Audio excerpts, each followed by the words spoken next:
Boa noite. Me chamo Valdemar Souza Neto, 67 anos, aposentado, moro em Campina Grande há 22 anos, mas sou do interior mesmo. Nasci e cresci em Poço Dantas, um lugarejo de 200 e poucas almas no sertão da Paraíba, a 70 quilômetros de Patos por estrada de cascalho. Nunca fui homem de internet, de vídeo, dessas coisas. Meu neto foi quem me trouxe até aqui. Disse que eu precisava contar o que aconteceu na casa do seu Anastácio, que esse tipo de história não pode morrer com quem viveu. Concordei porque já estou velho o suficiente para saber que guardar história pesa mais do que contar. O que eu vou narrar aconteceu em 1979. Eu tinha 19 anos. Meu amigo Cláudio Bezerra tinha 21 e não acreditava em nada que não pudesse tocar com as próprias mãos. Essa descrença quase custou a vida dos dois. Juro por Deus que é verdade. Tem gente em Poço Dantas que ainda lembra. Os mais velhos baixam a cabeça quando o assunto vem à tona. E a casa ainda está lá. Poço Dantas, em 1979, era menor do que é hoje. Visse, umas 50 famílias, uma igreja, um armazém do seu Hélio que vendia de tudo, uma escola de uma sala só e uma praça com um pé de umbuzeiro velho que diziam ter mais de 200 anos. A vida era simples. A gente trabalhava na roça, cuidava do gado, ia à missa aos domingos, namorava nas cercas das casas. Não tinha luz elétrica ainda, viria só em 1983. À noite a cidade vivia no lampião e na vela, e o céu do sertão aparecia inteiro, sem nenhuma claridade humana para atrapalhar. No fim da estrada principal de Poço Dantas, uma estrada de terra vermelha que cortava o lugarejo de ponta a ponta, havia uma casa. Todo mundo sabia qual casa era essa. Todo mundo desviava dela. Era a casa do seu Anastácio. Anastácio Ferreira Lima tinha morrido em 1971, 8 anos antes da nossa história. Tinha sido um homem solitário, sem família, sem amigos conhecidos, que chegou a Poço Dantas nos anos 50 vindo de lugar nenhum que alguém soubesse dizer.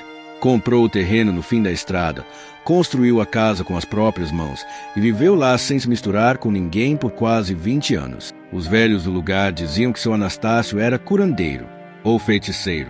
Dependia de quem contava. Uns diziam que ele curava bicho de pé e quebranto. Outros diziam que ele fazia trabalho, que recebia gente de madrugada, que tinha um cômodo nos fundos da casa que ninguém entrava.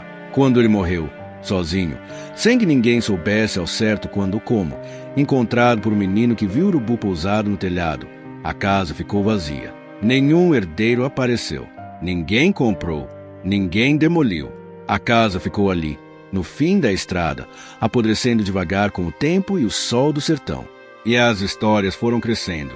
Cachorros se latiam para ela sem parar na madrugada. Luz vista pela janela em noites que não tinha ninguém lá dentro. Passos ouvidos no telhado de telha-vã. Uma mulher que disse ter visto uma figura na porta às 3 da manhã quando foi ao quintal buscar água. Eu ouvia essas histórias e acreditava. Fui criado na roça, filho de rezadeira, neto de homem que tinha visto visagem. Para mim, o mundo tinha mais camadas do que os olhos alcançavam.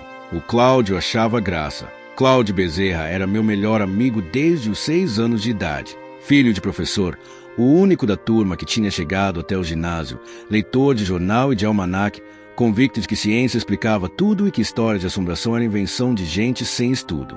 Era um homem bom, o Cláudio, justo, generoso, companheiro. Mas tinha aquela teimosia intelectual de quem aprendeu cedo demais que é mais esperto que os outros. Em agosto de 1979, houve uma aposta. Foi na porta do armazém do seu Hélio, numa tarde de sábado, com os 6 ou 7 jovens do lugar reunidos. Alguém, não lembro quem foi, disse que ia passar na frente da casa do seu Anastácio correndo porque tinha ouvido barulho lá na noite anterior. O Cláudio deu aquela risada dele. Vocês são um bando de medroso, disse ele. Casa velha faz barulho, madeira rende, telha rende, bicho entra. Não tem nada de sobrenatural, nisso não. Então passo uma noite lá dentro, disse o Dozinho, que era o mais falador do grupo. Passo, disse o Cláudio, sem hesitar. Silêncio, sério? Disse o Dozinho, sério, sábado que vem. Entro às 8 da noite e saio às 6 da manhã. 10 horas dentro da casa do seu Anastácio. Ele olhou em volta com aquele sorriso. Quem me acompanha? Ninguém falou nada. Olharam para mim. Eu era o amigo do Cláudio. Sempre tinha sido. Quando ele se metia em alguma coisa, eu ia junto para garantir que ele voltava inteiro. Eu vou, disse eu. Até hoje não sei se foi coragem ou burrice. Provavelmente os dois. Na semana entre a aposta e a noite marcada, procurei a minha avó. Vó Conceição tinha 73 anos e era a pessoa mais sábia que eu conhecia. Benzedeira, parteira aposentada, mulher que tinha atravessado seca e enterrado o filho e continuava de pé com aquela dignidade de velha do sertão que não curva nem com o peso do mundo. Contei da aposta. Ela me ouviu sem interromper, sentada na cadeira de palha dela, com o terço na mão. Quando terminei, ela ficou quieta um tempo. Depois disse: Valdemar, aquela casa tem coisa. O que tem? Vó? Não sei o nome certo do que tem. Sei que o seu Anastácio fazia coisas que não devia. Chamava coisa que não devia chamar. E quando chamou pela última vez, a coisa ficou. Ela me olhou por cima dos óculos. Entidade que é chamada por feiticeiro não vai embora quando o feiticeiro morre. Fica no lugar onde foi chamada. Esperando. Esperando o quê? Alguém que preste para se apoderar. Fui contar pro Cláudio. Ele ouviu com aquela expressão de paciência forçada que ele tinha quando não queria ser rude com quem ele amava. Valdemar, sua avó é uma senhora maravilhosa, mas é uma senhora de 73 anos do interior da Paraíba, sem estudo formal. O que ela sabe sobre entidade e feitiço é o que a avó dela ensinou, que aprendeu da avó dela. É tradição oral, não é fato. Cláudio, vamos entrar naquela casa, não vamos ver nada de sobrenatural. Vamos voltar no dia seguinte. E você vai poder dizer para sua avó que estava enganada. Isso vai ser bom para ela também. Não tinha como argumentar com ele quando ele ficava assim. Nunca tinha. Fomos. Sábado, 8 da noite. A casa do seu Anastácio era menor do que parecia de longe. 2 cômodos na frente, um corredor, 2 cômodos nos fundos. Paredes de tijolo cru sem reboco. Teto de madeira com telha colonial. Metade das telhas quebradas ou sumidas. Chão de terra batida. Janela sem vidro, só o caixilho de madeira podre. O grupo que foi nos acompanhar até a porta era o Dozinho, o Hélio filho e mais 2 meninas que eu não vou identificar porque são casadas hoje e não precisam de lembrança disso. Chegaram com lampião, fizeram alvoroço, deram risada nervosa e foram embora correndo assim que o Cláudio e eu entramos. Ficamos no escuro com uma vela cada um. Cláudio acendeu o lampião que tinha trazido e iluminou o cômodo da frente. Estava vazio. Paredes manchadas de umidade, uma janela entupida de mato por fora, o chão com folha seca e cisco que o vento tinha trazido pelos anos. Nenhum móvel, nenhum objeto, nada que indicasse que alguém tinha vivido ali. Viu? Disse o Cláudio, satisfeito. Casa velha, nada mais. Fomos explorar o resto. O segundo cômodo da frente igual. O corredor com uma porta nos fundos, fechada, que abriu com um empurrão revelando um quartinho escuro com cheiro de terra molhada. E então chegamos no último cômodo, o dos fundos, do lado direito. A porta estava trancada. Não era cadeado, não era chave. Era uma madeira grossa encaixada por fora, num sistema simples de barra que passava por 2 ferros enferrujados. Como se tivessem trancado o cômodo do lado de fora e nunca mais voltado para abrir. O Cláudio examinou. Trancado pelo lado de fora, ele disse: o que faz sentido se você quer manter alguma coisa dentro? Ou, eu disse, se você quer manter alguma coisa dentro para não sair. Ele me olhou. Valdemar, para com isso. Cláudio, não abre essa porta. Estamos aqui para explorar a casa. Explorar significa ver tudo. Não abre essa porta. Ele levantou a barra de madeira e abriu a porta. O cômodo estava vazio. Isso foi a primeira coisa que notei, e que me deixou mais desconfortável do que se tivesse cheio de coisa estranha. Os outros cômodos tinham cisco, folha, rastro do tempo. Esse estava limpo. Um vazio limpo, como se o ar ali dentro não tivesse envelhecido junto com o resto da casa. No centro do chão havia um círculo riscado. Não dava para saber se era carvão ou outro material. Tinha anos ali, desbotado, mas o formato estava intacto. Um círculo com símbolos dentro que eu não reconhecia. Na parede do fundo, presos por pregos enferrujados, 2 objetos. Um feixe de galhos secos amarrados com palha. E um espelho. Não era espelho comum. Era oval, pequeno, com moldura de madeira escura. O reflexo estava escurecido pelo tempo, como o espelho velho que perde o prateado, mas refletia. Quando levantei o lampião na direção dele, o reflexo voltou.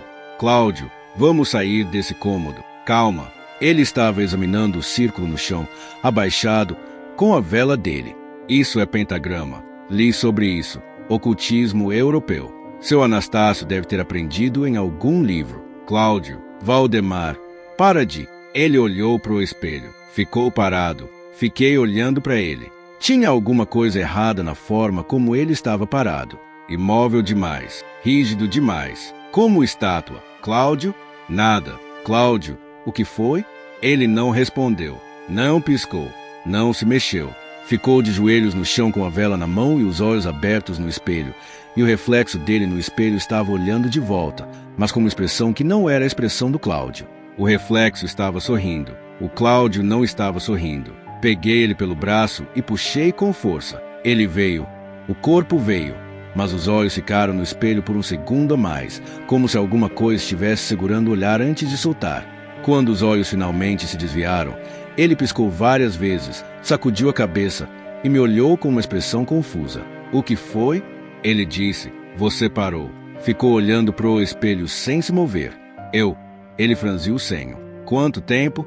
Uns 30, 40 segundos. Ele olhou pro espelho de novo, mas dessa vez de relance, sem focar. Não lembro de ter parado. Ele disse. Eu estava olhando e não lembro. Foi a primeira vez naquela noite que eu vi o Cláudio com uma expressão que não era de certeza. Era uma expressão que eu não tinha visto nele antes e que me assustou mais do que qualquer barulho que aquela casa pudesse ter feito. Vamos sair desse cômodo, disse eu. Dessa vez ele não discutiu. Instalamos na sala da frente. Lampião no centro, as 2 velas, o colchonete fino que o Cláudio tinha trazido na mochila. Eram quase 9 da noite. Tínhamos 9 horas pela frente. Por um tempo a conversa ajudou. Falamos de trabalho, de futebol, de uma menina da cidade que eu estava interessado. O Cláudio foi voltando ao normal aos poucos, o sorriso de volta, a certeza de volta. Disse que o que aconteceu no cômodo devia ser cansaço, calor, imaginação da cabeça preparada para ver coisa estranha. Eu não acreditei, mas não disse nada. À meia-noite a vela do Cláudio apagou. Não tinha vento. Apagou. Ele reacendeu no lampião sem comentar, mas vi que a mão estava um pouco menos firme do que devia. À 1 da manhã comecei a ouvir o barulho. Era vindo do fundo da casa, do cômodo trancado, que agora estava aberto, a barra de madeira encostada na parede, a porta entornada. Era um arrastar, lento, pesado, como de um móvel sendo movido devagar pelo chão. Mas não tinha móvel nenhum lá dentro. Eu mesmo tinha visto. Cláudio, sussurrei. Ouvi. O que é isso? Rato grande, ele disse, mas a voz tinha perdido a convicção habitual. Rato não arrasta coisa de 1 metro. Ficamos quietos. O barulho parou. Voltou. Mais perto dessa vez. No corredor. Peguei o lampião e levantei. O Cláudio levantou também. Sem eu precisar falar nada. Iluminei o corredor. Estava vazio. Mas no chão de terra do corredor, no chão que estava coberto de cisco e folha seca, havia um rastro, uma linha no meio do cisco, como se alguma coisa tivesse sido arrastada do cômodo dos fundos até a metade do corredor. E no fim do rastro, no ponto onde a coisa tinha parado, havia uma marca no chão. Não era pegada de animal. Era a marca de 2 joelhos e 2 mãos, como de uma pessoa que tinha estado de 4 ali parada. Olhei para o Cláudio. O Cláudio estava olhando para a marca com uma expressão que eu só posso descrever como a expressão de um homem cujo mundo inteiro está sendo desmontado em tempo real. Valdemar, ele disse, com a voz baixa e cuidadosa de quem escolhe cada palavra, eu acho que a gente precisa sair desta casa. Foi a coisa mais certa que ele disse naquela noite. Saímos pela porta da frente sem correr, porque os 2 sabíamos instintivamente que correr era errado, que correr chamava atenção, que o que estava naquela casa reconhecia o cheiro do medo como reconhecia o cheiro de qualquer coisa viva. Andamos, devagar, sem olhar para trás. Chegamos à rua principal de Poço Danta. Se aí sim corremos até a casa da minha avó. Vó Conceição abriu a porta antes de a gente bater. Estava acordada, o terço na mão, a vela na mesinha ao lado. Sabia que vocês iam voltar. Ela disse. Entramos. Ela fechou a porta, fez o sinal da cruz na soleira e rezou alguma coisa em voz baixa. Depois nos olhou. Os 2 saíram? Os 2, disse eu. Ela olhou para o Cláudio por um tempo mais longo do que eu esperava. Com aquela atenção de benzedeira que não é só olhar, é examinar alguma coisa que fica por baixo do que aparece. O moço olhou para o espelho. Ela disse. O Cláudio abriu a boca, fechou, olhou. Confirmar eu. Vó Conceição assentou devagar com a cabeça. Então precisa de benzimento. Essa noite ainda. Ela benzeu o Cláudio por quase 1 hora. Eu fiquei sentado num canto da sala, com o meu café que ela tinha feito, e assisti. Não vou descrever tudo que ela fez. Tem coisa que foi ensinado para ser feito, não para ser assistido nem contado. Mas quando terminou, o Cláudio estava com a expressão de um homem que tinha dormido 10 horas seguidas, mesmo sem ter pregado o olho. A vó Conceição me chamou na cozinha, enquanto o Cláudio ficava na sala. O que tinha no espelho? Vó? Não era no espelho. Ela disse. Era atrás. Espelho é a porta. O seu Anastácio abriu uma porta e o que entrou ficou esperando do outro lado. Quando o moço olhou, a coisa olhou de volta e tentou entrar. E conseguiu? Ela me olhou. Se tivesse conseguido, ele não estaria aqui sentado. Estaria lá dentro com outra coisa morando junto. Pausa. Mas deixou o rastro, feito mão que toca janela suja. Esse rastro precisava ser limpo antes de dormir. Se não vira caminho. Você limpou? Limpei. Ela secou as mãos no avental com aquele gesto final dela, de quem termina o serviço. Mas aquela casa precisa ser fechada. Aquele espelho precisa ser quebrado e enterrado. Enquanto ele estiver lá, a porta fica. Na manhã seguinte, o Cláudio acordou quieto. Ficou quieto o dia todo. No dia seguinte também. Não era o silêncio deprimido de quem está mal. Era o silêncio de quem está pensando, reorganizando, desfazendo e refazendo o mundo na própria cabeça. Na quinta-feira da semana seguinte ele me procurou. A gente sentou debaixo do umbuzeiro da praça, que era onde a gente sempre ia quando tinha assunto sério. Valdemar, ele disse, eu preciso te perguntar uma coisa. Pergunta. Quando eu parei na frente do espelho, você disse que o meu reflexo estava sorrindo. Tava. Eu não estava sorrindo. Eu sei.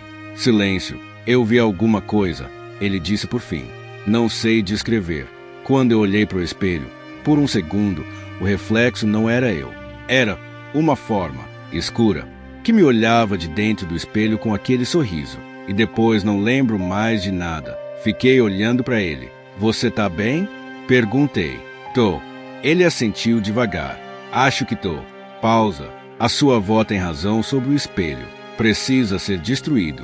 Eu olhei para ele. O Cláudio Bezerra, filho de professor, leitor de almanaque, que não acreditava em nada que não pudesse tocar com as próprias mãos, estava sentado embaixo do umbuzeiro velho de Poço Dantas me dizendo que a minha avó tinha razão.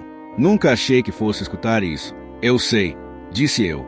Como a gente faz? A gente volta, de dia, com a vó Conceição. Ele assentiu. Quando? Sábado. Voltamos no sábado seguinte. Éramos 3, eu, o Cláudio e a avó Conceição, que foi com o terço no pescoço e uma bolsinha de pano amarrada no pulso que ela disse que era proteção. E eu não perguntei proteção do quê. Era meio da manhã. Sol forte, aquele sol de agosto do sertão que não perdoa. A casa do seu Anastácio parecia menor de dia, mais miserável do que assustadora. Só paredes velhas e telhado caindo aos pedaços. Mas quando chegamos na porta, a avó Conceição parou. Ficou olhando para casa por um tempo. Tá acordada? Ela disse baixinho. O que tá acordado? Vó? O que mora lá dentro. Sabe que a gente veio. E agora? Ela entrou. A gente foi atrás. O cômodo dos fundos estava do mesmo jeito.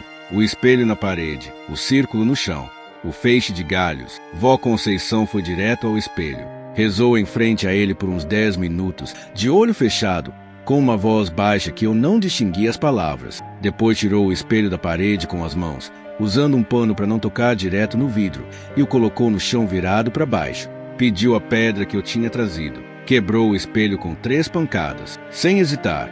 Recolheu os cacos no pano, amarrou e disse: isso vai ser enterrado fora do terreno, longe. Cruzamento de estrada é o melhor lugar. O Cláudio perguntou: o que acontece com a coisa agora que o espelho foi quebrado? Vó Conceição olhou para ele. A porta foi fechada. Ela ainda está aqui, mas não tem mais como atrair. Sem espelho, sem círculo. Ela pisou no desenho do chão, apagando. Ela vai enfraquecer. Vai demorar, mas vai. Quanto tempo? Não sei. Anos, talvez décadas. Saímos da casa. Enterramos os cacos do espelho no cruzamento da estrada que saía de Poço Dantas em direção a Patos. Vó Conceição rezou sobre a terra. Voltamos para casa. Isso foi em 1979. Hoje são 46 anos. A casa do seu Anastácio ainda está lá. Fui ver uma vez, em 2018, quando voltei para Poço Dantas para enterrar um primo. Passou de relance pela janela do carro. Continua de pé. Meio afundada num lado, o telhado quase todo aberto, cercada de mato. Ninguém mora lá. Ninguém nunca morou depois do seu Anastácio. Perguntei para um primo que ainda vive em Poço Dantas se ainda tem história sobre a casa. Ele ficou quieto por um segundo. Tem. Ele disse, tem um menino, uns 15 anos, que diz que entrou lá no ano passado com os colegas. Diz que viu alguma coisa no canto do cômodo dos fundos. Não sabe descrever. Só disse que era escuro e estava olhando para ele. Fiquei quieto, mas o espelho foi quebrado.